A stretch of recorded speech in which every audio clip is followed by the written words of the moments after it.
ಸಾರಿಗೆ ಸಚಿವರೇ ನೋಡಬೇಕಾದ ಸುದ್ದಿ. ಕಲಬುರಗಿ ಕೇಂದ್ರ ಬಸ್ ನಿಲ್ದಾಣದಲ್ಲಿ ನಡೆಯುತ್ತಿದೆ ಪ್ರಯಾಣಿಕರ ಹಗಲ ದರೋಡೆ. ಶೌಚಾಲಯಗಳಲ್ಲಿ ತಿಂಗಳಿಗೆ ಲಕ್ಷಾಂತರ ರೂಪಾಯಿ ಲೂಟಿ. ಯಾವ ಅಧಿಕಾರಿ ಜೇಬಿಗೆ ಸೇರುತ್ತಿದೆ ಲಕ್ಷಾಂತರ ರೂಪಾಯಿ ಲೂಟಿ ಮಾಡಿದ ಹಣ?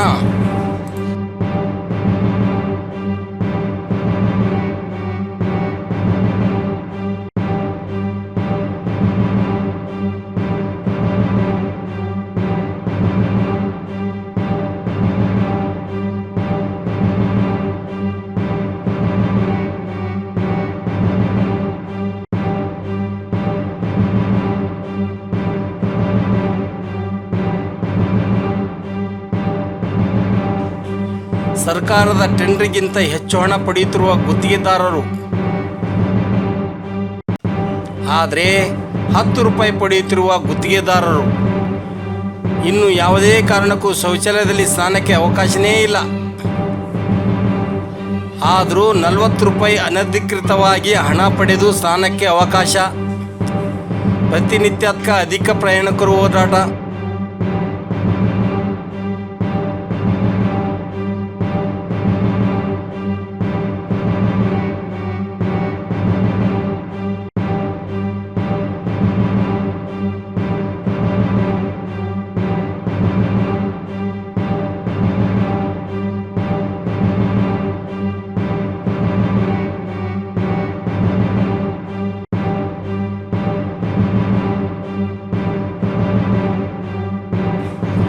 ಅಧಿಕಾರಿಗಳ ಗಮನಕ್ಕೆ ಇದ್ರೂ ಯಾಕೆ ಕ್ರಮ ಕೈಗೊಳ್ಳುತ್ತಾ ಇಲ್ಲ ಎಂದು ಪ್ರಶ್ನೆ ಮಾಡುತ್ತಿರುವ ಸಾರ್ವಜನಿಕರು.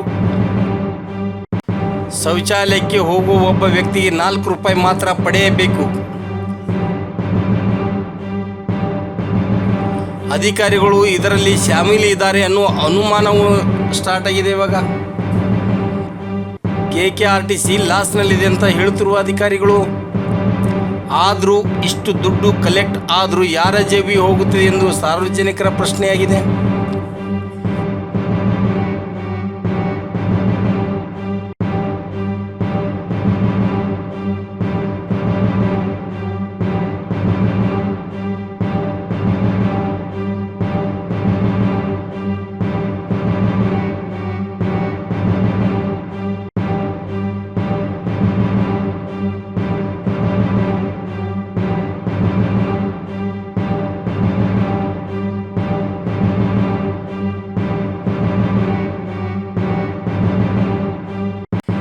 ಜನಸಾಮಾನ್ಯರಿಂದ ಗುತ್ತಿಗೆದಾರರು ಅಧಿಕಾರಿಗಳು ಸೇರಿ ಲೂಟಿ ಮಾಡ್ತಾ ಇದ್ದಾರಾ ಅಂತ ಅನಿಸ್ತಾ ಇದೆ ಈ ಮೇಲ್ನೋಟಕ್ಕೆ ನೋಡ್ರೆ.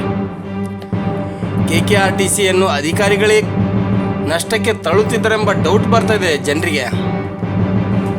10 ರೂಪಾಯಿಗೆ KKRTC ಪಡೆದರೆ ವರ್ಷಕ್ಕೆ ಕೋಟ್ಯಾಂತರ ರೂಪಾಯಿ ಲಾಭ ಆಗ್ಬೋದು ಈ ಟಾಯ್ಲೆಟ್ ಶೌಚಾಲಯದಿಂದ ಅಷ್ಟೇ. ಆದರೆ ಟೆಂಡರ್ಲಿ ಹಣಕ್ಕಿಂತ ಹೆಚ್ಚು ಹಣ ಪಡಿತಾ ಇದ್ದಾರೆ. ಆದರೂ ಕಣ್ಣು ಮುಚ್ಚಿ ಕೂತಿದ್ದ ಅಧಿಕಾರಿಗಳು. ಕೇಳಿದ್ರೆ ನಾವು ನೋಡ್ತಾ ಇದ್ದೀವಿ, ಕೇಳ್ತಾ ಇದ್ದೀವಿ, ಹೇಳ್ತಾ ಇದ್ದೀವಪ್ಪ ಅಂತ ಇದ್ದಾರೆ.